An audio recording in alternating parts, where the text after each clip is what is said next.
Yang saya hormati Bapak Ibu Guru SD Negeri Doang Kejepit, yang saya hormati Kepala PK PGRI beserta Dewan Guru dan karyawan. Pertama-tama marilah kita senantiasa memanjatkan puji syukur kehadirat Allah Subhanahu wa Ta'ala yang telah melimpahkan berbagai kenikmatan kepada kita semua, sehingga pada kesempatan kali ini kita masih bisa bertemu dan berkumpul kembali dalam rangkaian acara diseminasi budaya positif CGP Angkatan 11. Tak lupa sholawat serta salam kita haturkan kepada junjungan Nabi Agung Muhammad Sallallahu Alaihi Wasallam yang kita nanti-nanti syafaatnya di yaumul akhir. Bapak Ibu yang saya hormati, sebelum acara kita mulai, terlebih dahulu saya akan menyampaikan susunan acaranya. Acara yang pertama yaitu pembukaan, acara yang kedua sambutan dari kepala sekolah atau yang mewakili, acara ketiga diseminasi yang akan disampaikan oleh Bu Yuliana Devianti, dan acara yang terakhir adalah penutup. Baiklah Bapak Ibu, untuk meningkat waktu, marilah kita buka acara ini dengan bacaan basmalah bersama-sama. Bismillahirrahmanirrahim. Dilanjutkan acara kedua, yaitu sambutan dari kepala sekolah yang akan diwakili oleh beliau Ibu Faizah Isnaini. Kepada beliau disilakan. Assalamualaikum warahmatullahi wabarakatuh. Waalaikumsalam warahmatullahi wabarakatuh. Alhamdulillah, syukurillah, wala hawla wala quwwata illa billah. Asyhadu an la ilaha illallah wahdahu la syarika lahu wa asyhadu anna Muhammadan abduhu wa rasuluh alladzi la nabiyya ba'dah, amma ba'd.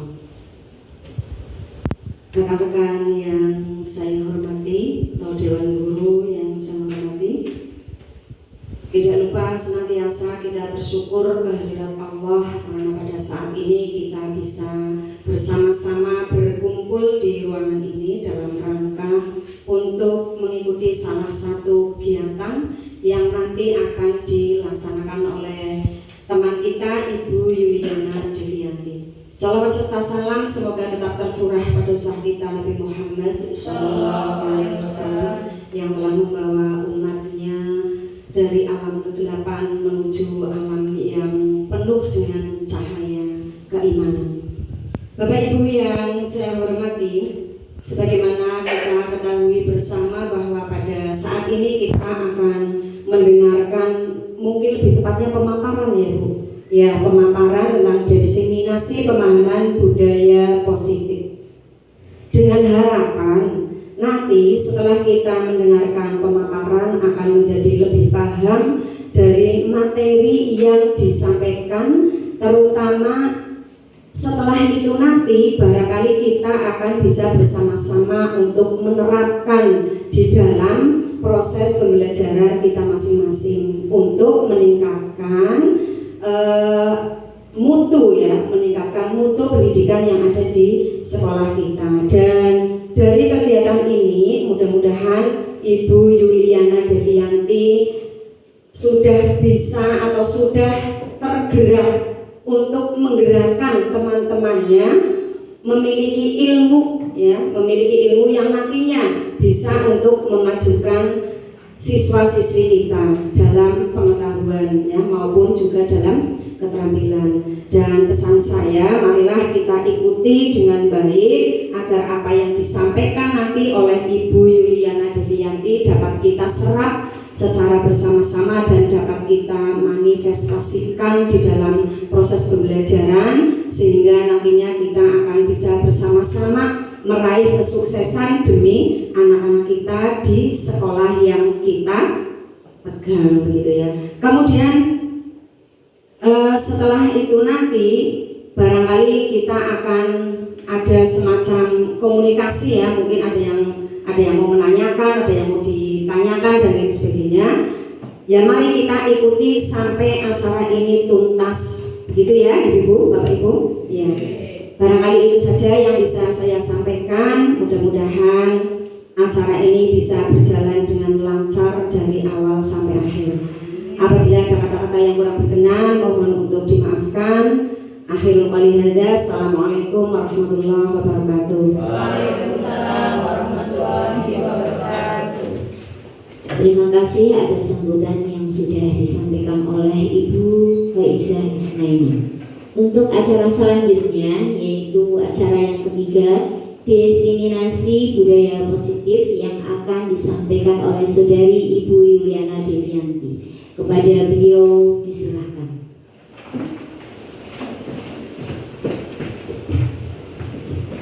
Assalamualaikum warahmatullahi wabarakatuh.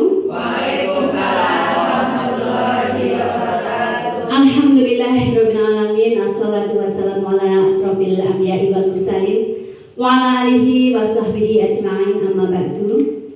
Yang terhormat Kepala Sekolah SD Negeri 2 Kecepit, yang saya hormati seluruh Bapak Ibu Dewan Guru beserta karyawan SD Negeri 2 Kecepit, dan tak lupa yang saya hormati pula Kepala TK PGRI 2 Kecepit beserta Ibu gurunya.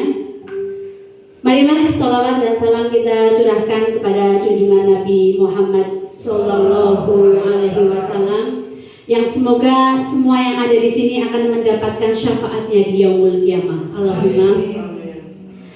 Pertama-tama marilah kita panjatkan puji syukur karena kita masih diberikan kesehatan, keselamatan, serta kesempatan untuk dapat berkumpul dalam acara diseminasi pemahaman budaya positif. Saya mengucapkan banyak sekali terima kasih kepada teman-teman semua yang sudah meninggalkan aktivitas demi untuk mengikuti diseminasi pemahaman positif yang akan nanti saya sampaikan. Tidak usah grogi Bapak Ibu, santai saja nih.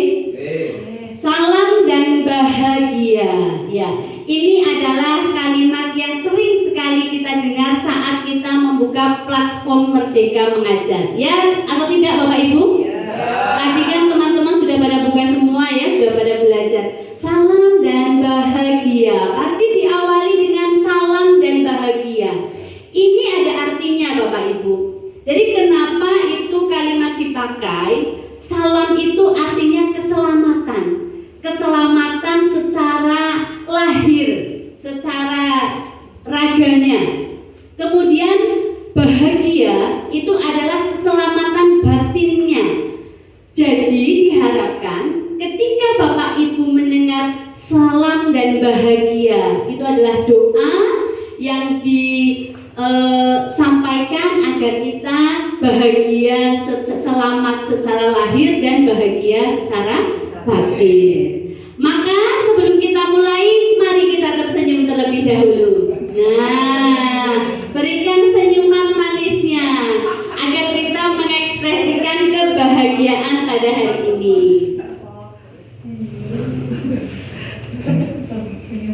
Latar belakang tujuan diseminasi seperti yang tadi disampaikan oleh Ibu Faizah Isnaini, tujuannya agar meningkatkan pengetahuan kita tentang apa sih itu disiplin positif dan dapat mengaplikasikannya di sekolah kita masing-masing.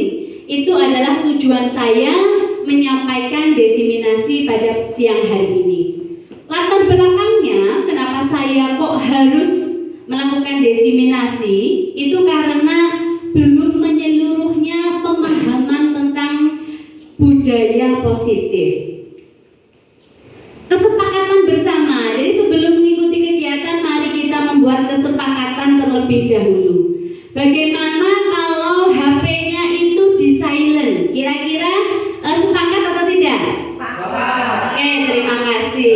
Angkat tangan jika akan bertanya atau menanggapi. Sepakat? Sepakat. Saling menghormati dan menghargai, kemudian aktif dalam kegiatan, dan yang terakhir itu adalah saling belajar. Jadi saya di sini walaupun berdiri di sini itu bukan berarti menggurui, karena di depan ini kan senior saya, apalah saya begitulah ya. Tapi karena ada materi ini mungkin saya lebih lebih dulu mengetahuinya, maka saya sampaikan. Dan saya di sini juga belajar bagaimana cara menyampaikan, sehingga kita di sini adalah saling belajar. Bapak Ibu semuanya, dalam kegiatan kita di kelas itu sebaiknya kita membuat kesepakatan sebelum pembelajaran. Kesepakatan ini itu tidak hanya datang dari saya. Tadi katanya nomor 1 sepakat, tadi jawabannya sepakat. Jadi bukan hanya dari saya, tapi kesepakatan dari semua yang mengikuti kegiatan di sini. Seperti itu pula di kelas. Jadi kesepakatan itu tidak hanya ada di tangan gurunya, tapi siswanya juga ikut berpartisipasi. Sebelum memulai materi, ayo coba perhatikan untuk melatih konsentrasi. Barangkali ada yang raganya di sini tapi pikirannya di mana-mana. Ayo. Sekarang coba perhatikan. Ayo. Yang raganya masih di luar sana. Ayo, kita kumpulkan raganya di sini. Kira-kira dari gambar ini adakah perbedaan? Ayo sebutkan. Kaos kaki. Telinga, oke, telinga, kaos kaki, ikat rambut, tas, mana tas? Oh iya, betul. Terus Berapa, Bu? terserah, Oh, perbedaannya terserah apa yang Bapak Ibu lihat. Rambut, oke, perbedaan rambut, betul. Ada lagi? Baju, iya, tepuk tangan untuk kita semua.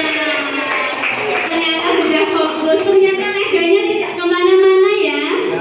Terima kasih.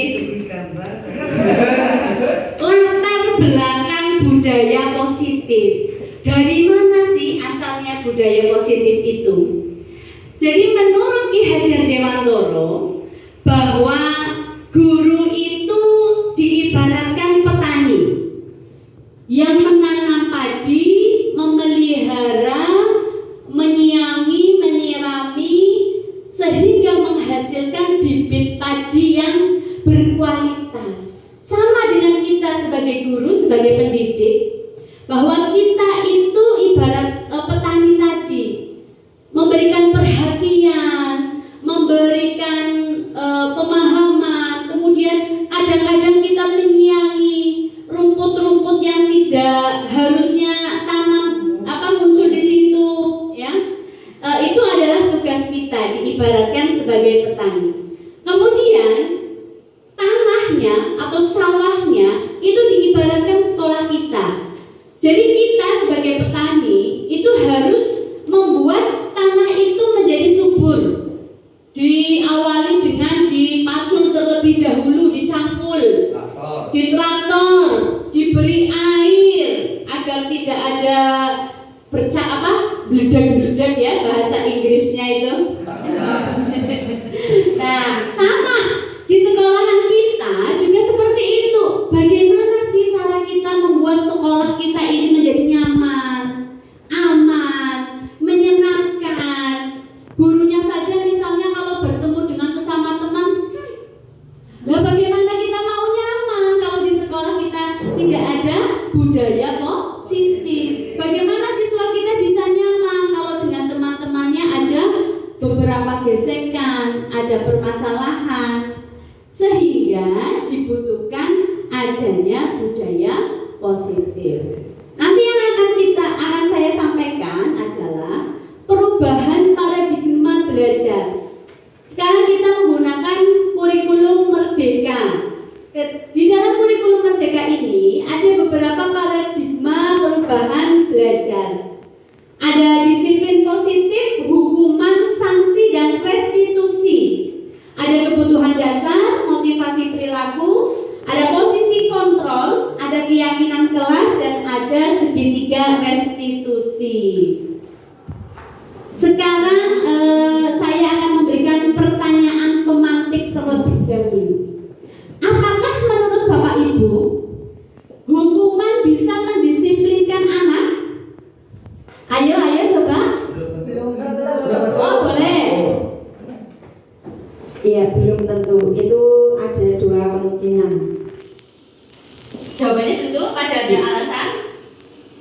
diulangi. Apakah hukuman bisa mendisiplinkan anak? Ya, itu ada dua kemungkinan. Bisa juga mendisiplinkan, bisa juga menjadikan anak menjadi ogah-ogahan. Ya, tepuk tangan untuk Bu Neni. Bagus sekali, luar biasa. Kemudian pertanyaan yang kedua, pemberian hukuman dengan kegiatan positif seperti menulis 10 kali atau mungkin membersihkan halaman. Itu kan kegiatan yang bagus, positif. Apakah dapat mendisiplinkan anak? Belum tentu. Ayo yang lain, boleh? Oh iya, siap. Bu Titin, silakan. Belum tentu juga anak menjadi disiplin karena kan karakter anak itu berbeda-beda. Ada yang diberi menyapu kadang-kadang semangat, ada yang diberi menyapu tapi kadang-kadang malah cuek. Gitu. Oke, terima kasih untuk Bu Titin. Tepuk tangan yang luar biasa. Pertanyaan yang ketiga, memberikan hadiah atau penghargaan, apakah akan meningkatkan minat belajar anak? Belum tentu, atau ada jawaban yang lain? Ayo, Bu Nur Hayati mungkin ada pendapat? Penghargaan, misalnya apalagi guru-guru TK yang biasanya memberikan love, memberikan emoticon, senyum, memberikan bintang, apakah dapat meningkatkan belajar siswa? Kadang bisa, kadang tidak. Terkadang dengan pemberian penghargaan itu bisa juga meningkatkan minat belajar siswa, tetapi terkadang juga belum tentu, tergantung karakter anak-anak masing-masing. Apabila anak tersebut memiliki motivasi internal, dia ingin berkembang atau maju, pasti dengan diberi penghargaan itu anak tersebut akan lebih bersemangat. Tetapi ketika tidak memiliki motivasi internal, berarti anak tersebut ya biasa-biasa saja meskipun ada penghargaan gitu. Oke, terima kasih sekali penjelasan yang sangat luar biasa. Tapi jawabannya itu benar atau salahnya simpan dulu ya. Bukan karena saya tidak bisa menjawab, bukan ya. Biarkan nanti Bapak Ibu sendiri yang akan menjawabnya. Oh, apakah ini perlu atau ini tidak perlu begitu. Kemudian sekarang mari kita game ya. Anak-anak kan senang sekali kalau bermain game. Mungkin Bapak Ibu juga akan senang. Kita coba dengan Pak Herman. Ayo sini Pak Herman. Tepuk tangan yang luar biasa untuk Pak Herman. Ayo maju.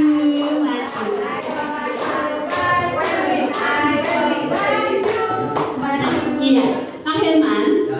Di telapak tangannya Pak Herman itu ada sesuatu yang sangat berharga. Pegang Pak Herman. Kanan boleh, kiri boleh. Digenggam ini berharga sekali nih. Jangan sampai orang tahu kok dibuka-buka. Jangan. Rahasia banget pokoknya. Ini adalah sesuatu yang berharga, yang menurut jenengan sangat-sangat berharga. Nanti tugasnya Pak Jupri sini, soldatnya sini. Tepuk tangan untuk Pak Jupri. Tugasnya Pak Jupri, bagaimana caranya agar Pak Herman mau membuka yang sangat berharga ini? Bisa dengan bisa dengan cara ini namanya apa ya, merayu, bisa dengan cara memarahi mungkin, atau mungkin bisa dengan cara menyogok, terserah. Kemudian Pak Herman, terserah jenengan mau dibuka boleh tidak boleh, itu ada pada diri panjenengan. Silakan. Mulai, action. Terserah, pokoknya ini punya sesuatu berharga, silakan. Ayo, action. Ditawari dulu, saya itu udah belum tahu gitu. Iya, ini mau. Tonjok. Bisa kalau dipaksa boleh. Terserah, dipaksa buka Pak Herman mau membuka atau tidak, silakan. Ya namanya kita sahabat. Kalau yang Apa namanya isinya itu yang mesti dibuka. Kan kita Itu sama-sama. persahabatan bukan tanyaan yang buat ini. Dia sangat berharga dari saya. Iya, tapi kan Tapi orang lain tidak apabila sahabat itu otomatis saling bisa ngerti lah. Ya. Ngerti. Tapi untuk satu ini tidak, kalau yang lain boleh. Tapi untuk satu ini tidak boleh. Oh, tidak boleh. Silakan duduk Pak Jupri. Gagal berarti ya. Kalau Pak Jupri tadi tidak boleh, kita coba yang lain. Bagaimana kalau yang dicoba itu yang cantik jelita? Ayo silakan Bu Yani. Coba. Boleh dengan cara seperti tadi merayu, boleh menghardik, boleh dengan cara yang lain. Silakan tepuk tangan untuk Bu Yani.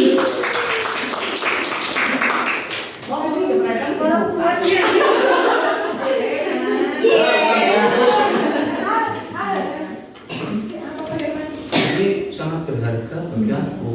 Tidak cuma saya yang tahu. Oh gitu. Oh ya. Demi saya rela Berkorban. untuk saya bukan.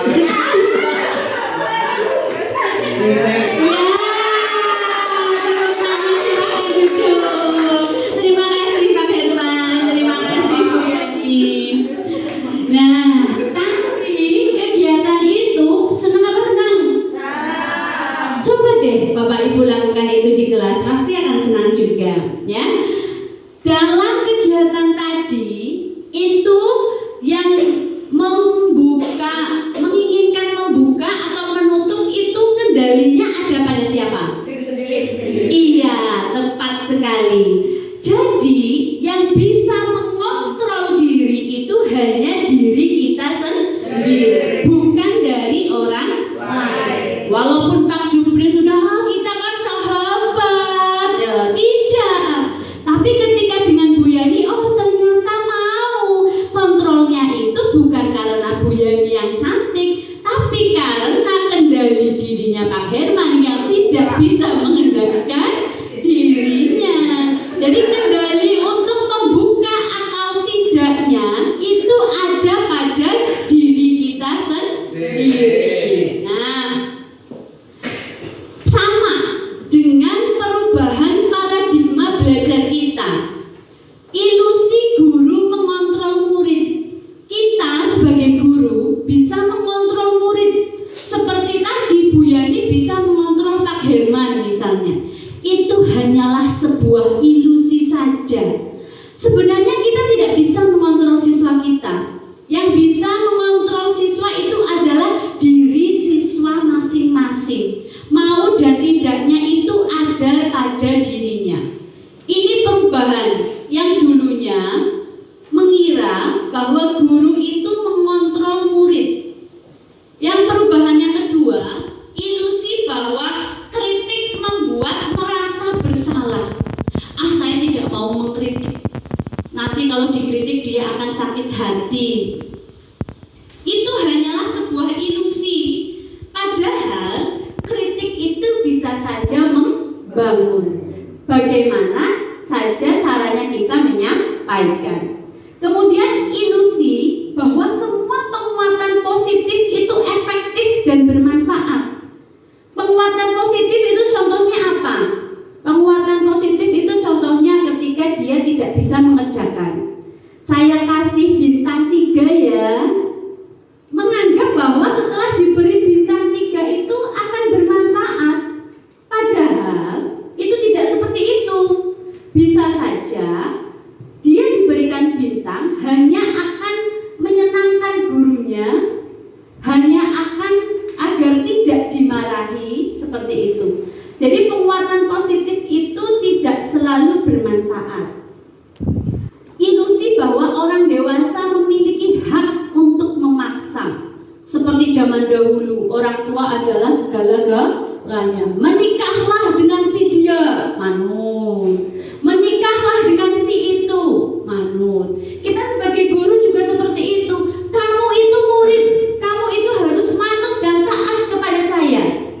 Nah, itu berubah. Kenapa? Murid itu harus tahu kenapa saya harus mengikuti Anda, kenapa saya harus manut terhadap Anda. Nah, ini adalah paradigma belajar kita yang berubah.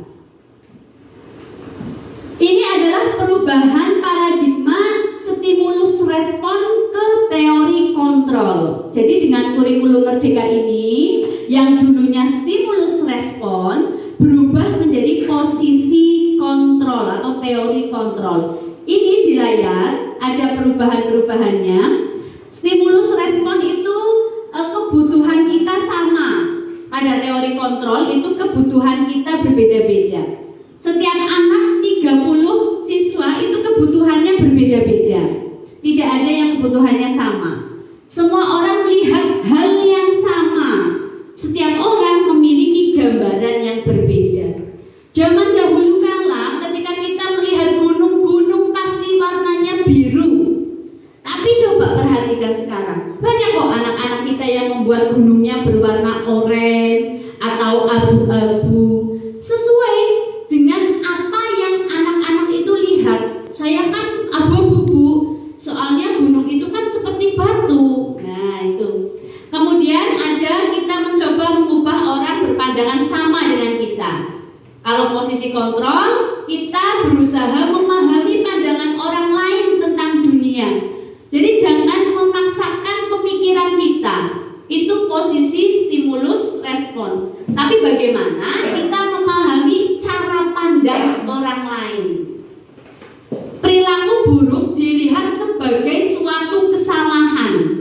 Jadi ketika dulu siswa melakukan kesalahan, ketika melakukan perilaku buruk itu dianggap sebuah kesalahan. Kamu salah, kamu tidak benar, kamu lah pokoknya yang bla bla bla bla. Tapi di teori kontrol ini mengatakan bahwa semua perilaku itu memiliki tujuan. Kenapa kok anak itu usil? Ada tujuannya. Nanti kita belajar tentang kebutuhan-kebutuhan anak. Ini maksudnya ke mengapa anak itu berperilaku seperti itu. Kenapa anak kok caper banget dengan bu gurunya, caper banget dengan pak gurunya? Ada tujuannya ini. Sering melakukan kesalahan agar diperhatikan oleh gurunya, biasanya seperti itu, gitu, Bapak Ibu. Ada tujuannya. Jadi tidak karena dia salah, tapi karena dia punya tujuan. Tugas kita menggali apa sih tujuan anak itu melakukan sebuah kesalahan. Dari situlah kita bisa memperbaikinya. Orang lain bisa mengontrol saya. Nih tadi yang sudah dicontohkan. Orang lain itu tidak bisa mengontrol saya. Itu hanya faktor eksternal. Mungkin karena dia cantik. Ayo Ibu Titin. Ya, tunggu sebentar ya. Nungguin ya. Ya.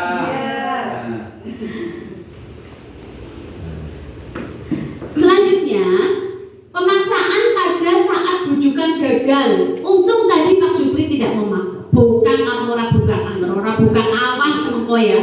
Nah, biasanya ketika zaman dulu itu ketika memaksa itu bujukannya ketika gagal harus dengan paksaan.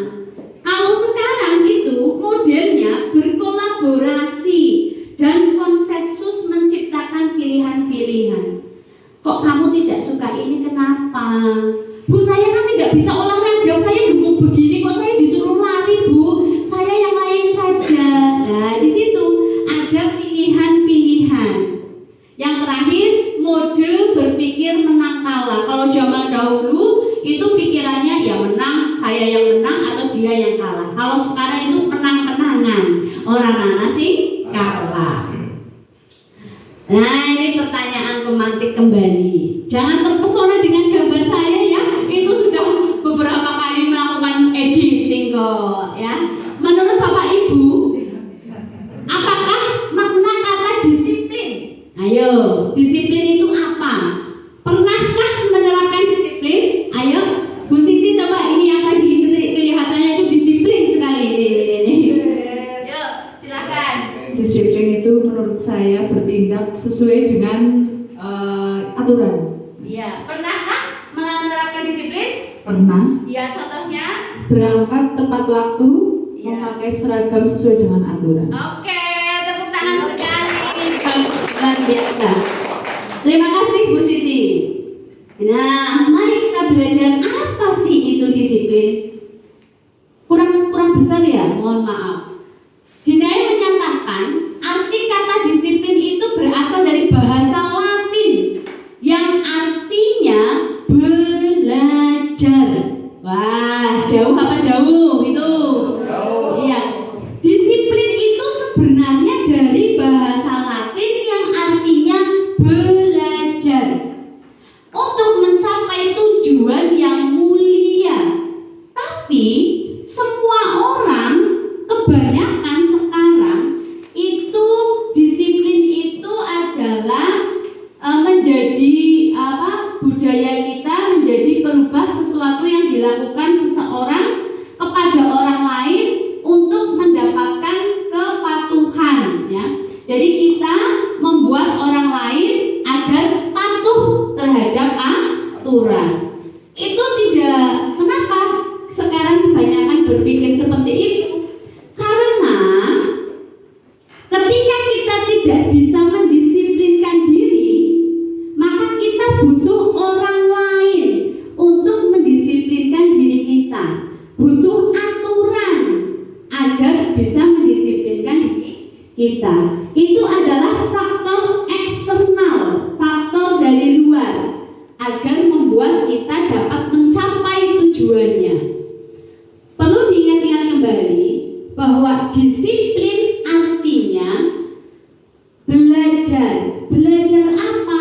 Mengontrol diri untuk mencapai tujuan yang mulia. Ketika kita tidak bisa mengontrol diri, kita memerlukan orang lain untuk mendisiplinkan kita dengan aturan misalnya. Sehingga banyak orang yang berpendapat bahwa disiplin adalah dilakukan seseorang, misalnya guru, kepada orang lain, siswa, untuk menaati, untuk menjadi sebuah kepatuhan. Nah, di sini ada pemikiran-pemikiran yang masih harus miskonsepsi, begitu ya. Jadi disiplin itu adalah belajar mengontrol diri. Itu kata dasar dari disiplin. Tadi itu tujuannya menjadi tujuan yang mulia. Tujuan yang mulia itu apa sih? Ini dia. Nilai-nilai kebajikan universal. Jadi, ketika kita bisa mendisiplinkan diri kita, tujuannya menjadi mulia. Mulianya yang seperti apa? Memiliki nilai-nilai kebajikan universal. Apa sih itu nilai-nilai kebajikan universal? Nilai-nilai kebajikan universal adalah nilai yang disepakati bersama, merupakan fondasi untuk kita berperilaku. Ada 7, setiap 7 ini banyak sekali nilai-nilainya yang tidak bisa saya tulis di sini. Nanti bisa saya share ke teman-teman. Apa saja sih nilai-nilai universal itu? Yang pertama ada profil pelajar Pancasila. Yang kedua ada primary years program. Di situ ada toleransi, rasa hormat, integritas, mandiri dan lain sebagainya, masih banyak lagi. Kemudian ada 9 pilar karakter. Ada cinta Tuhan dan segenap penciptanya, kemandirian, kejujuran. Tujuannya agar anak itu bisa seperti ini. Ketika disiplin, anak itu bisa seperti ini, itu tujuannya. Petunjuk seumur hidup dan keterampilan hidup, dapat dipercaya, lurus hati dan lain sebagainya. Kemudian petunjuk hidup, peduli, penalaran, bekerja. Kemudian ada the 7 essential seperti empati, suara hati dan lain sebagainya. Kemudian yang nomor 7 ada the virtus project, ada peduli, keterus-terangan dan masih banyak lagi. Tapi di dalam kurikulum Merdeka ini kita fokusnya pada ini, mencapai nilai-nilai universal profil pelajar Pancasila. Apa saja coba, masih ingat? Profil pelajar. Iya. Iya. Iya, mari kita nyanyi bersama-sama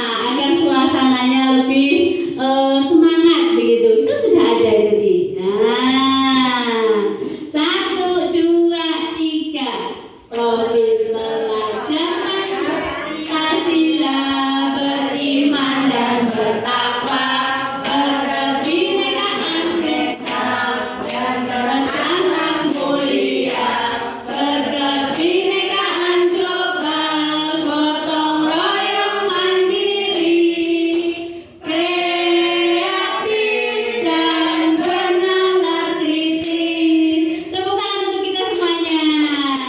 Nah, itu dia nilai-nilai yang ingin dicapai, nilai-nilai universal ketika kita disiplin. Mohon maaf sekali suara saya itu paling tidak bisa menyanyi nih. Mungkin ketika dulu saya disiplin mengikuti pembelajaran SPDP, mungkin saya bisa menyanyi. Sayangnya dulu saya tidak disiplin ya. Iya. Jadi nilai inilah yang nanti akan dicapai ketika kita disiplin. Nah, pertanyaan romantik lagi, siap-siap ini. Alasan Bapak Ibu guru datang sekolah tepat waktu dan pulang sesuai jam yang ditentukan. Ayo jangan jawab karena siap kerja ya. Boleh kok boleh. Tapi saya ini coba Bu Neni yang berangkatnya paling gasik kecuali Pak Jupri ya. Coba kenapa kok berangkatnya gasik? Gasik banget malah, tambahi banget. Alasannya? Alasan secara pribadi karena saya tidak bertanggung jawab kepada manusia, tapi saya lebih bertanggung jawab kepada yang memberi hidup, sehingga saya tidak semata-mata mengikuti karena adanya siap kerja, tapi itu panggilan hati nurani saya untuk datang lebih awal, kalau bisa sebelum siswanya datang manggua. Tapi ya biasanya yang setelah Pak Jupri ya Pak. Iya, jadi itu panggilan hati nurani saya, bukan karena siap kerja. Tepuk tangan untuk Bu Neni. Selanjutnya yang paling gasik di antara yang gasik-gasik Pak Jupri. Ayo coba kenapa Pak Jupri? Dengan alasan saya gasik, satu, sudah terbiasa sejak dulu. Waktu Wiata itu juga teranam dari rumah. Dan setelah sekarang itu karena memang saya berpola pikir karena pekerjaan. Kalau misalnya saya 6:30 itu masih di sini akan terlambat, gitu. Terima kasih, tepuk tangan untuk Pak Jupri dan Bu Neni, menginspirasi. Semoga kita semuanya bisa seperti itu. Amin amin ya rabbal alamin ya. Iya, sama kok Bu. Tadi yang dikatakan oleh Bu Neni dan Pak Jupri itu adalah motivasi internal. Luar biasa, tepuk tangan. Karena motivasi itu ada dua, motivasi internal dan motivasi eksternal. Motivasi eksternal biasanya baik, tapi tidak berlangsung lama. Tapi kalau motivasi internal itu akan berlangsung lama. Coba saja kalau alasannya karena siap kerja. Nanti ketika itunya rusak, pasti akan kembali lagi siang. Tapi ketika Bu Neni dan Pak Jupri tadi mengatakan itu karena saya bertanggung jawab, karena sudah kebiasaan, ada dan tidak ada pun siap kerja, pasti akan berangkat gasik. Itu perbedaannya. Memang sama-sama bisa berangkat gasik, tapi perbedaannya itu adalah berlangsung lama atau hanya sementara. Sama seperti itu juga di dalam kelas. Bagaimana cara menumbuhkan disiplin ke siswa secara intrinsik agar anak itu disiplin tidak hanya karena faktor ekstrinsik. Jangan-jangan mengerjakan PR takut dimarahi Bu Devi. Jangan-jangan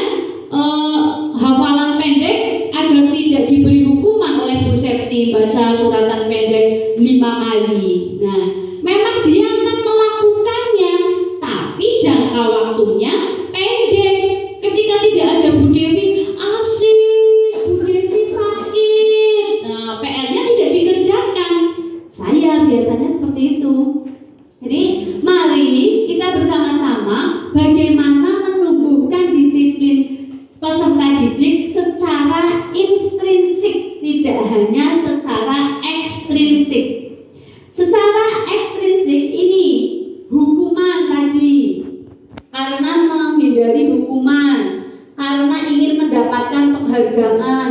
Lah yang makan gasik lah bikin itu alam Pak Imam. Kayaknya sini Pak Imam tidak enak loh. Langsung gasik lah. Nah, itu biasanya seperti saya, tapi yang lainnya sih. Nah, pertanyaan pemantik lagi. Apa yang Bapak Ibu guru hebat lakukan ketika murid melanggar peraturan? Diberi hukumankah? Diberi sangsikah? Atau diberi restitusi? Coba Bu Mutia ini. Monggo. Ketika melakukan melanggar peraturan, apa yang akan diberikan?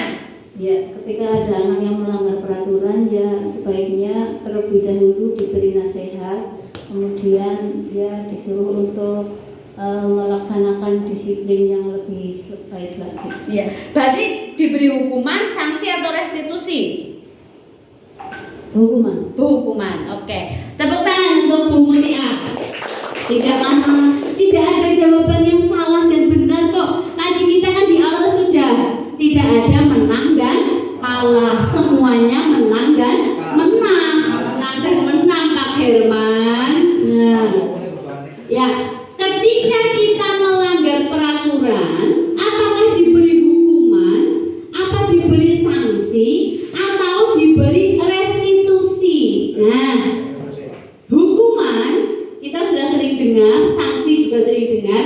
Restitusi ini adalah hal yang baru yang nanti akan kita pelajari bersama-sama. Nah, ini bedanya hukuman dengan konsekuensi. Sesuatu yang harus terjadi ini tidak jelas ya, agak keblur. Nah, sekarang begini. Ini lari 2 kali mengelilingi halaman sekolah karena terlambat datang ke sekolah. Mohon maaf, typo. Kira-kira ini hukuman atau konsekuensi? Nomor 1. Konsekuensi. Boleh. Lari 2 kali karena terlambat mengikuti pelajaran olahraga. Hukuman. 3. Mengerjakan PR saat jam istirahat karena lupa tidak mengerjakan. Hukuman. Ya, mari kita belajar bersama apa itu hukuman, apa itu konsekuensi. Tidak ada jawaban salah dan tidak ada jawaban benar. Tapi mari kita merefleksikan diri. Tadi jawaban saya benar atau salah ya? Begitu ya. Lari 2 kali mengelilingi halaman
sesuatu yang diberikan, namun tindakan yang diberikan tidak ada kaitannya dengan apa yang kita langgar. Sedangkan konsekuensi adalah sebuah tindakan yang diberikan karena kita melanggar sesuatu yang telah disepakati.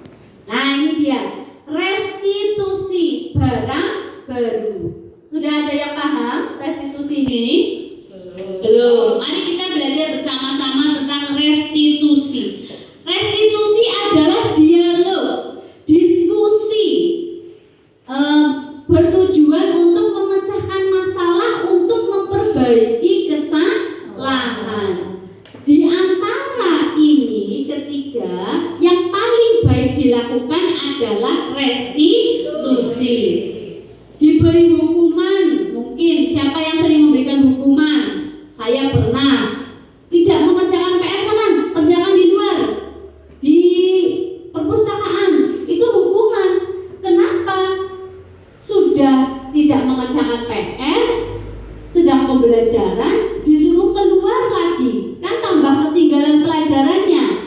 Konsekuensi. Nah, ini adalah restitusi yang akan kita bahas nanti.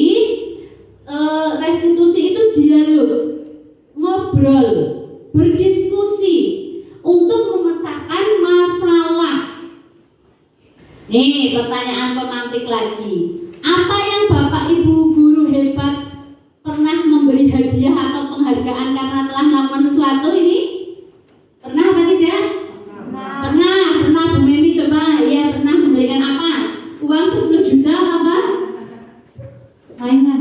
Karena Belajarnya bagus, ya. Tulisannya rapi seperti Ya. itu atau yang lainnya. Oke, terima kasih Bu Anik tadi. Ada? Biasanya ini kadang stiker. Oh, stiker. Ya, sering stiker karena Oke. iya, karena misalnya setoran hafalannya Bagus. Oke. Ya, tepuk tangan untuk Bu Anik dan Bu Memi. Lemes teman tepuk tangannya, ayo tepuk tangannya semangat. Nih. Nah, penghargaan itu tidak efektif Bapak Ibu.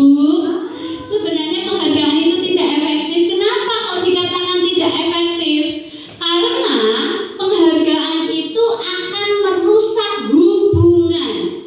Ketika anak yang ranking 1 itu diberi penghargaan, ranking yang terakhir sendiri 30, apakah ia tidak merasa sakit hati? Apakah itu tidak akan merusak hubungan? Nah, ketika yang satu diberi stiker bintang 5, yang satu tidak, bagaimana perasaannya? Begitu. Sehingga penghargaan itu kurang efektif diberikan. Kemudian penghargaan itu dapat menghukum. Bagaimana maksudnya menghukum? Kok diberi penghargaan malah menghukum sih? Penghargaan itu menghukum mereka yang tidak mendapatkan penghargaan. Misalnya tadi dalam sistem ranking tersebut, saya merasa terhukum, saya merasa bodoh sekali, saya merasa tidak berguna. Sedangkan yang lain dapat bintang 5, saya boro-boro bintang, bulan saja tidak ada. Begitu. Jadi penghargaan ini tidak efektif karena penghargaan itu menurunkan kualitas. Yang tadinya itu bersemangat sekali, saya kepengen dapat bintang lah. Ketika tidak diberi bintang, nanti siswanya akan merasa kecewa. Aduh, padahal jadi dia itu mau melakukan, mau bekerja, mau mengerjakan itu karena penghargaan dari kita, bukan faktor internal yang ada dalam diri kita. Begitu. Pertanyaan pemantik kembali. Ketika berkendara menggunakan helm, apa alasannya? Apakah takut ditilang atau karena keselamatan? Coba Bu Putri. Jangan-jangan takut hitam ya. Ayo coba. Ya, baik, alasan saya memakai helm atau menggunakan helm yaitu untuk kesehatan. Kesehatan, Ya. keamanan, Kesehatan dan keselamatan. keamanan. Oke, terima kasih. Tepuk tangan untuk Bu Putri. Nah,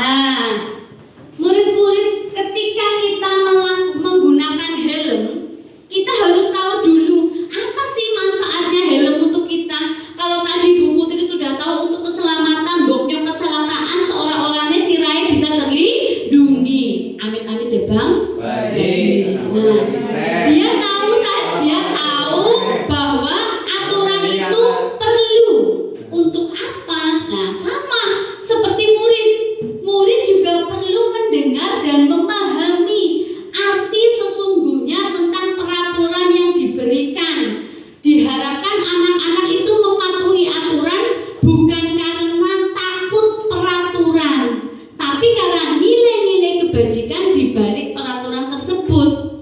Jadi ketika kita membuat, apakah salah Bu? Berarti kalau kita membuat peraturan, tadi katanya itu hanya diri sendiri yang bisa mengontrol. Itu kan pengertiannya. Tapi tadi kan sudah dibilang, kalau kita tidak bisa mengontrol diri, maka kita butuh faktor eksternal agar patuh. Seperti yang tadi Bu Siti sampaikan, betul sekali. Agar anak itu patuh, maka kita harus ada aturan. Nah, di sini dipakai. Tapi anak itu harus tahu apa sih fungsinya aturan itu. Kenapa sih saya harus memakai helm? Kenapa sih saya harus pakai sepatu hitam? Kenapa sih saya harus pakai seragam merah putih? Saya tidak boleh pakai rok jeans misalnya. Anak itu, siswa-siswa kita itu harus tahu apa sih aturan itu, fungsinya, manfaatnya. Jangan hanya karena siswa kita takut dengan aturan begitu. Nah, perbedaannya peraturan dengan keyakinan kelas. Bapak Ibu semuanya sudah membuat keyakinan kelas ya kemarin ya, saat masa orientasi. Kesepakatan? Apa keyakinan? Kesepakatan. Oke, baik, kita akan gali apa itu kesepakatan, apa itu keyakinan, apa itu peraturan. Kalau peraturan itu biasanya menggunakan kata negatif.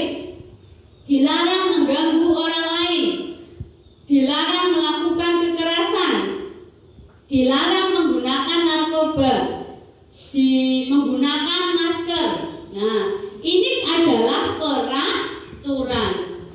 Kalau kesepakatan itu adalah sesuatu yang disepakati bersama-sama. Biasanya menggunakan kalimat positif.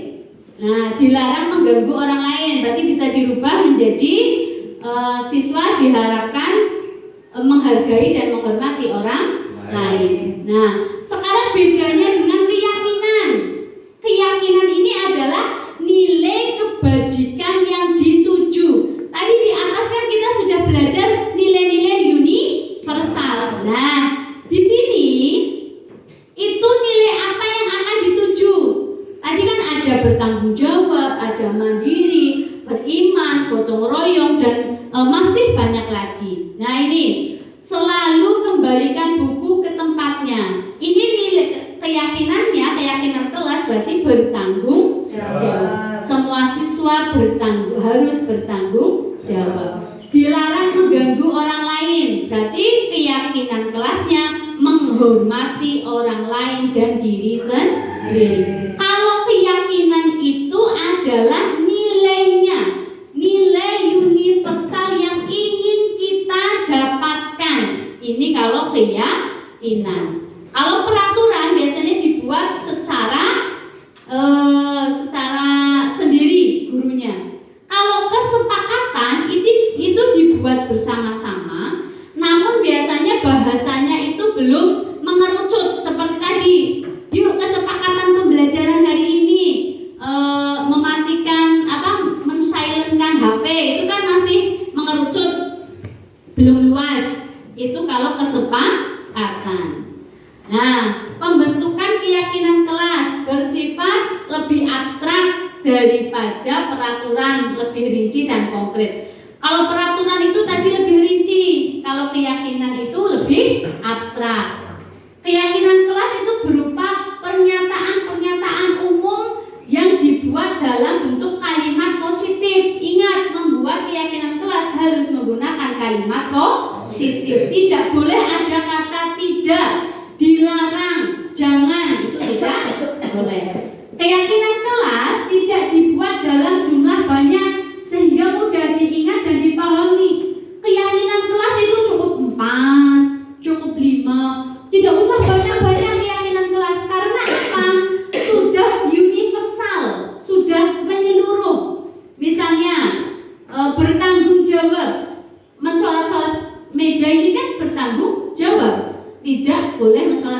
meja, bisa masuk di sini. Bisa juga datang tepat waktu, kan bisa masuk ke tanggung jawab. Jadi nilainya itu kan luas, universal. Maka tidak usah banyak-banyak. Singkat saja, yang penting bisa dimengerti, bisa dipahami dan hafal. Oh, saya keyakinan kelasnya ini. Pembentukan keyakinan melibatkan semua warga kelas melalui curah pendapat. Saya kepengen kelasnya bagus, saya beli di Shopee keyakinan kelas. Cocok apa cocok? Cocok apa tidak? Tidak cocok. Karena apa? Keyakinan itu yang membuat Shopee, bukan murid dan guru. Begitu. Keyakinan kelas ditinjau kembali dari waktu ke waktu. Alah, beli nyuanggone sing bela sing gemien sing tahun gemien. Boleh apa tidak? Tidak boleh. Nah, ini cara membuat keyakinan kelas. Yang pertama, Bapak Ibu semua itu membuat peraturan kelas dulu. Atau mungkin peraturan kelas yang lalu kira-kira masih cocok apa tidak? Peraturan kelas ditulis. Kalau sudah, peraturan kelas itu dirubah menjadi kalimat yang positif. Kemudian positif itu diambil nilai-nilai kebajikan universalnya apa. Contoh, dilarang membuang sampah di kelas, diubah menjadi kalimat positif, membuang sampah pada tempat sampah. Kemarin saya ini mau tulis membuang sampah pada tempatnya, tapi saya ingat upacara kemarin. Masa tempatnya di mana kan? Kalau di tempat sampah kan tidak tepat ya. Masa saya ganti. Kemudian keyakinan kelasnya apa? Semua siswa menjaga keteraturan kelas. Keteraturan kelas ini itu tidak hanya melulu tentang membuang sampah di tempat sampah. Menjaga keteraturan apa?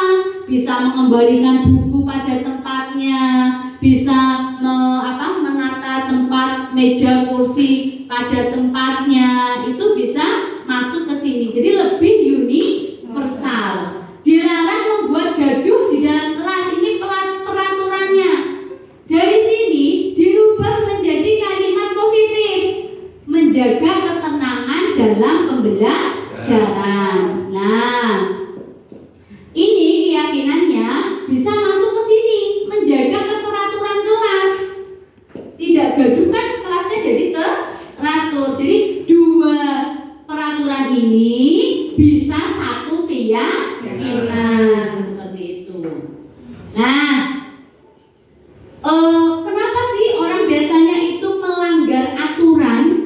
Karena kebutuhan dasar manusia itu tidak tercukupi. Apa saja sih kebutuhan dasar manusia? Yang pertama itu ada bertahan hidup, ada kesenangan, penguasaan, kasih sayang dan rasa diterima. Yang terakhir ada kebebasan. Nah, ini kebutuhan dasar manusia. Bertahan hidup contohnya kesehatan, keamanan, rumah, pakaian, mainan. Kemudian penguasaan itu contohnya dianggap berharga, bisa membuat perbedaan, bisa membuat pencapaian, kasih sayang, rasa diterima, dipedulikan. Kesenangan itu bermain, tertawa, bergurau, melucu. Kebebasan itu menginginkan pilihan, banyak bergerak, anaknya banyak bergerak, tidak terlalu terpengaruh orang lain. Itu adalah kebebasan. Nah, sekarang coba, ini ada pertanyaan. Aku senang main kejar-kejaran dengan bu guru, seru. Nah, itu kira-kira kebutuhan dasar apa yang tidak dipenuhi?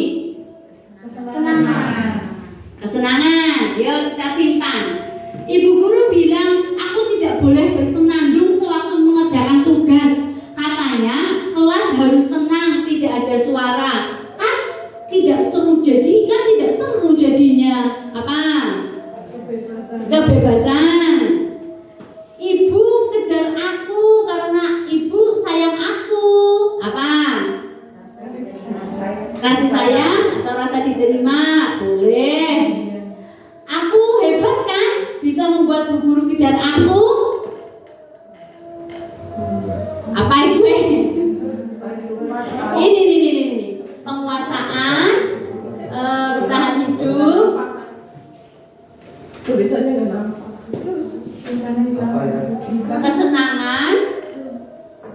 atau kasih sayang atau kebebasan. Ibu kejar aku karena ibu guru sayang aku sudah ya. Aku hebat kan bisa membuat bu guru kejar aku. Semua saat.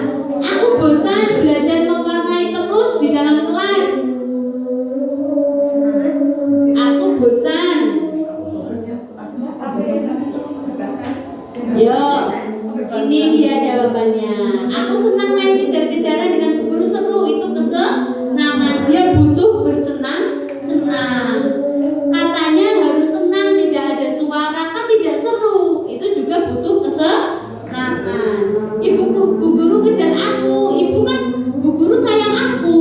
Nah, itu butuh kasih sayang. Aku hebat kan? Bisa bikin ibu guru kejar aku. Penguasaan, merasa dirinya hebat. Aku bosan belajar mewarnai terus di dalam kelas. Dia ingin kebebasan. Jadi ketika siswa kita itu melakukan sesuatu hal, pasti ada tujuannya. Apa kebutuhan yang tidak ia peroleh, seperti itu. Nah, untuk melakukan apabila anak itu melakukan sebuah kesalahan tadi atau melanggar peraturan, ini ada yang namanya segitiga restitusi. Tadi sudah, restitusi itu adalah dialog agar murid itu bisa lebih bertanggung jawab menyelesaikan sebuah masalah. Restitusi ini dilakukan dengan cara segitiga. Yang pertama, dialognya itu jangan asal dialog. Kamu mamaknya sih namanya siapa ya? Oh, si itu. Masih muda ya? Nah, bukan yang kesana-sana. Ada aturannya, segitiga restitusi. Yang pertama itu adalah menstabilkan identitas. Yang kedua, validasi tindakan yang salah. Dan yang ketiga, menanyakan keyakinan.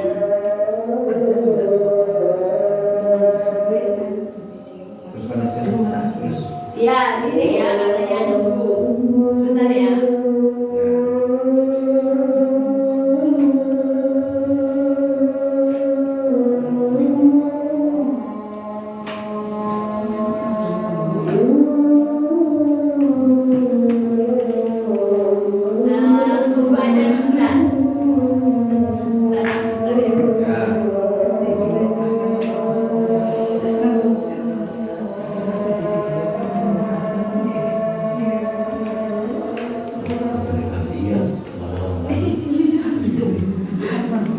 Sudah tidak apa-apa Bu, yang penting kan yang terdekat. Sudah? Ya, teruslah. Bisa dilanjut ya? Yang pertama itu menstabilkan identitas. Yang kedua, validasi tindakan. Yang ketiga, menanyakan keyakinan. Langkah-langkah segitiga restitusi. Nah, ini berbuat salah itu tidak apa-apa. Tadi itu yang pertama menstabilkan identitas. Kalimat yang bisa digunakan ini dia. Berbuat salah itu tidak apa-apa. Berbuat salah itu wajar. Bu guru juga pernah berbuat kesalahan. Nah, ini menstabilkan identitas itu intinya membuat siswa merasa nyaman terlebih dahulu. Merasa nyaman bercerita. Kok tadi kamu memukul dia? Kenapa? Nah, nanti dia cerita, oh untung saja ya kamu tidak sampai berlebihan misalnya. Kemudian validasi tindakan salah, divalidasi. Namun ketika kamu melakukan itu, apakah itu perbuatan yang benar? Dia akan berpikir sendiri, apakah tadi yang dilakukan itu perbuatan benar atau tidak. Yang terakhir, menanyakan keyakinan. Ketika tidak benar, keyakinan kelas apa yang telah dilanggar. Nah, itu adalah contoh segitiga restitusi. Ini ada contoh kasus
bertanggung jawab dan berusaha. Iya, jadi harus bertanggung jawab dan terus berusaha. Kira-kira apa yang ingin diperbaiki untuk masalah ini? Saya akan meminta tolong kepada teman-teman saya untuk mengajari saya. Bagus sekali Aina. Budede juga mau loh menolong Aina ketika Aina merasa kesulitan. Terima kasih Bu. Saya akan mengerjakan setelah istirahat kedua. Iya, terima kasih. Silakan dikerjakan ya. Iya Bu. Cek. Itu tadi adalah contoh restitusi percakapannya. Jadi menanyakan kenapa kamu tidak mengerjakan PR. Oh itu hal yang wajar kok, kesulitan. Bu guru saja dulu matematikanya 3,33 ya. Itu hal yang wajar kok begitu. Namun apakah tidak mengerjakan adalah perbuatan yang benar? Nanti dia akan berpikir sendiri. Kemudian dia akan menghasilkan mendapatkan solusinya sendiri. Itu yang diharapkan. Apakah restitusi itu harus dilakukan? Tidak. Ini adalah salah satu untuk melakukan ketika ada anak yang tidak melanggar, ketika ada yang tidak menaati kesepakatan kelas, ketika ada kekerasan, mungkin hal-hal yang lebih, itu tidak dianjurkan menggunakan segitiga restitusi seperti itu. Ini dia 5 posisi kontrol. Kita sebagai guru ada pada 5 posisi kontrol yang mana? Sebagai penghukum, sebagai pembuat merasa bersalah, apa sebagai teman, atau sebagai pemantau, atau sebagai manajer. Mari kita merefleksikan diri. Saya sih sebenarnya sebagai apa ya di depan anak-anak? Sebagai penghukum, itu biasanya kata-katanya tegas, keras. Contohnya, anak terlambat. Kenapa kamu terlambat? Sudah jam 7:30 baru berangkat. Silakan keluar. Saya tidak mau melihat kamu di sini. Itu adalah penghukum. Kalau membuat rasa bersalah, ini biasanya menggunakan kalimat yang lembut, halus, tapi menyakiti. Iya. Kenapa kamu tidak mengerjakan? Bu guru kan sudah susah payah mengajari kamu. Kamu tidak kasihan dengan bu guru sudah ngecebres 2 jam. Kamu tidak kasihan dengan orang tua kalian di rumah sudah memberikan uang saku. Malah kamu di sini tidak mau mengerjakan. Nah, kalimatnya itu lembut, tetapi membuat anak menjadi merasa bersalah. Posisi kontrol yang keempat, sebagai teman. Kenapa kamu tidak mengerjakan? Biasanya suaranya lembut dan sedikit renyah, seperti gorengannya Bu Mbak Ani. Kenapa kamu tidak mengerjakan? Ya Bu, soalnya saya tadi malam ketiduran. Tidak apa-apa. Tapi besok jangan diulangi lagi ya. Sekali ini tidak apa-apa, Bu guru tolong. Tapi besok jangan ya. Nah, ini adalah posisi teman. Kemudian posisi pemantau. Ini biasanya sakel. Kenapa kamu tidak mengerjakan? Oh, saya ketiduran Bu. Kamu tahu tidak aturannya itu bagaimana? Coba diingat lagi aturannya apa? Tidak bisa mengerjakan, silakan kerjakan. Nah, itu biasanya suaranya agak tegas. Nah, menanyakan tentang kesepakatan atau mungkin aturan-aturan yang berlaku. Nah, ini dia posisi kontrol yang terakhir, itu ada manajer. Manajer itu tugasnya apa sih? Tadi biasanya itu guru itu bertanya, kemudian siswa sendiri yang mencari solusinya. Misalnya, tadi kamu kenapa tidak mengerjakan PR? Tadi malam saya ketiduran Bu. Nah, di situ melakukan segitiga restitusi di sini, sehingga ini disebut dengan posisi manajer. Nah, sekarang kita merefleksikan diri. Kita di posisi seperti apa? Apakah penghukum, merasa bersalah, teman, atau pemangku, atau manajer? posisi terbaik adalah dia sebagai seorang manajer, seperti itu. Posisi kontrol apakah aku? Coba ini tadi kan ada 5 posisi kontrol. Saya kecewa sekali dengan kamu. Berarti apa? Penghukum, membuat rasa bersalah, atau apa? Teman sebagai pemantau atau sebagai manajer. Saya kecewa sekali dengan kamu. Rasa bersalah. Kamu tidak pernah benar melakukannya. Apa rencana kamu untuk menyelesaikan ini? Ayolah lakukan ini demi bapak atau ibu. Kamu tidak akan mendapat nilai kamu kalau tidak mengerjakan tugas. Nah, ini dia jawabannya. Nah, alhamdulillah. Kalau ada kata-kata penutup itu sudah bahagia. Inilah salam dan bahagia sesungguhnya. Jadi mengembangkan budaya positif di sekolah haruslah dilakukan dengan penuh kesungguhan, dengan hal yang terlihat sederhana namun terkadang sulit dilakukan. Dan ini harus terus dilakukan secara terus-menerus, dan guru harus sebagai contoh, mampu menjadi teladan bagi murid-murid sehingga menerapkan budaya positif dapat terwujud. Dengan diawali dengan diseminasi tentang budaya positif, diharapkan adanya dukungan dari pimpinan dan rekan guru sehingga dapat diciptakan kolaborasi yang baik sehingga mampu menciptakan pribadi-pribadi yang berkualitas dan berkarakter sesuai dengan profil pelajar Pancasila. Ada yang ingin ditanyakan sebelum saya tutup? Ada. Ya, silakan Bu.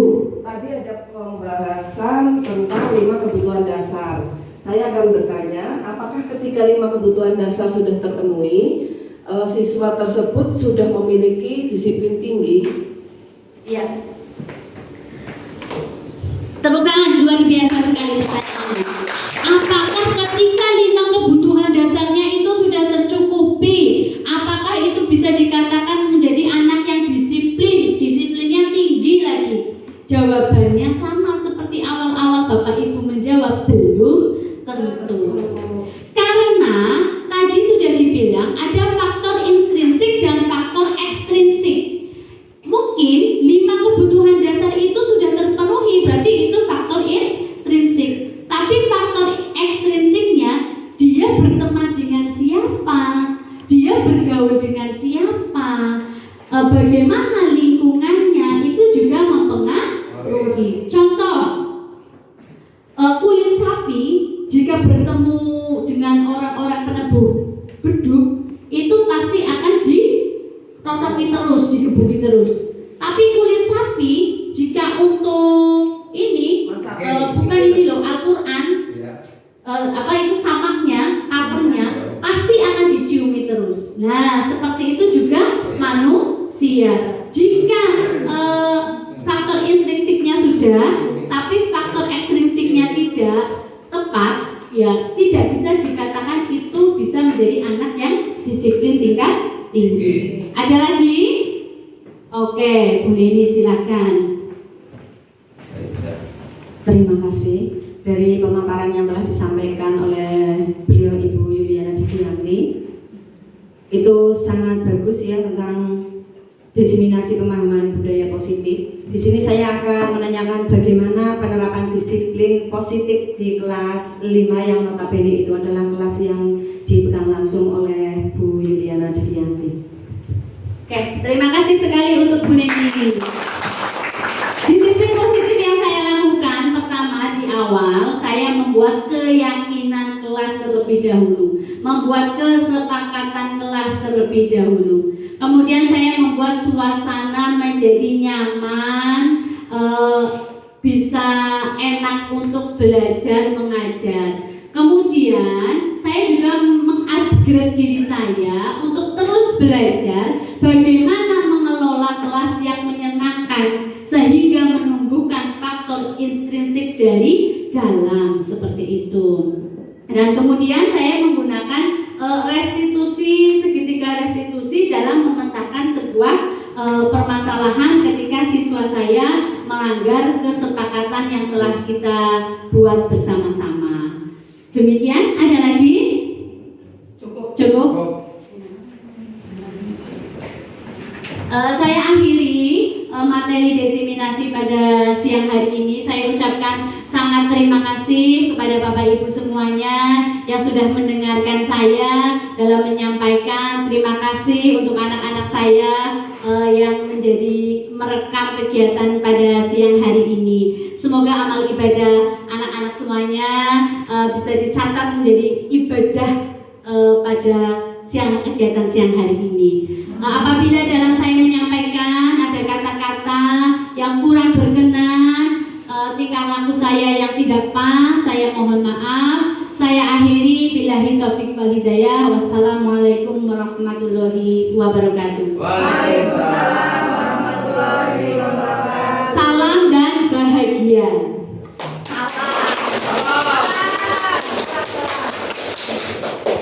Luar biasa pemaparan yang disampaikan oleh Ibu Yuliana Devianti. Tepuk tangan buat beliau. Insya Allah pemaparan yang dilakukan akan menambah wawasan untuk teman-teman semua. Sebelum acara kita tutup, saya selaku pembawa acara mohon maaf apabila dalam penyampaiannya banyak kekurangan dan banyak kesalahan. Saya mohon maaf yang sebesar-besarnya. Marilah kita tutup acara ini dengan bacaan hamdalah bersama-sama. Alhamdulillahirabbil alamin. Taufik wal hidayah. Wassalamualaikum warahmatullahi wabarakatuh. Waalaikumsalam warahmatullahi wabarakatuh. Assalamualaikum warahmatullahi wabarakatuh. Saya Faiza Isnaini, teman sejawat dari Ibu Yuliana Devianti, mengucapkan selamat atas terselenggaranya pemaparan diseminasi disiplin positif. Materinya sangat bagus, cara penyampaiannya sangat luar biasa, dan sudah barang tentu sangat menginspirasi buat teman-teman sejawat, khususnya yang ada di SD Negeri 2 Kecepit. Harapan saya mudah-mudahan saya pribadi bisa menerapkan khususnya di kelas 1 dan juga di kelas-kelas yang lain bagi guru-guru yang lain pula. Harapan yang selanjutnya mudah-mudahan disiplin positif akan benar-benar bisa diterapkan di SD Negeri 2 Kecepit sehingga proses pembelajaran bisa aman, nyaman, dan kondusif. Sekali lagi saya ucapkan selamat kepada Ibu Yuliana Devianti. Semangat berjuang terus dan sukses selalu, mudah-mudahan hasil sesuai dengan harapan. Sekian, assalamualaikum warahmatullahi wabarakatuh.